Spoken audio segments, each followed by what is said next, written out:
Hello ভাইপো। হ্যাঁ পিসি বলো। পানিহাটিতে অভয়ার মা ভোটে দাঁড়িয়ে আমাদের পুরো সাজানো বাগানটাই শুকিয়ে দিল রে। আরজি করের প্রমাণ লোপাটের মূল কারিগর নির্মল ঘোষ, তার ছেলে তীর্থঙ্করকে পুরস্কার হিসেবে টিকিটটা দিলাম, এখন সব ভেস্তে যেতে বসেছে। অবস্থা সত্যিই বেগতিক পিসি। মহিলাদের আবেগ আর পানিহাটির মানুষের সমর্থন এখন রত্না দেবনাথের দিকে। উনি যদি জেতেন আমাদের সব গেম প্ল্যান মাটিতে মিশবেই, সাথে আরজি করের আসল মাথাগুলো যাদের সাথে দলের একেবারে নারীর টান তাদেরও টেনে হিচড়ে রাস্তায় নামাবে।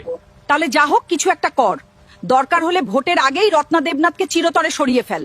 ভোটের আগে ওনাকে খতম করলে সেটা বুমেরাং হবে। তার চেয়ে বরং আমাদের ওই চটিচাটা মহিলাদের লেলিয়ে দিই অভয়ার মায়ের পেছনে, ওরাই গিয়ে নোংরা ভাষায় আক্রমণ করুক।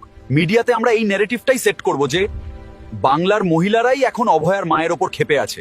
ফাটাফাটি আইডিয়া। তুই এক্ষুনি ভাতার লোভে থাকা বাহিনীটাকে ময়দানে নামার অর্ডার দে। ওরা এমন ক্যাচাল পাকাবে যাতে সাধারণ মানুষ কনফিউজড হয়ে ভাবে যে মহিলারাই বোধহয় অভয়ার মায়ের বিপক্ষে।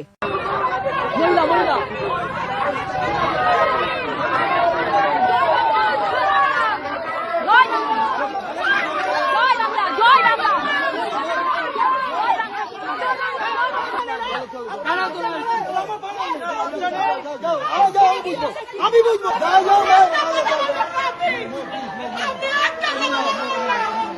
আজ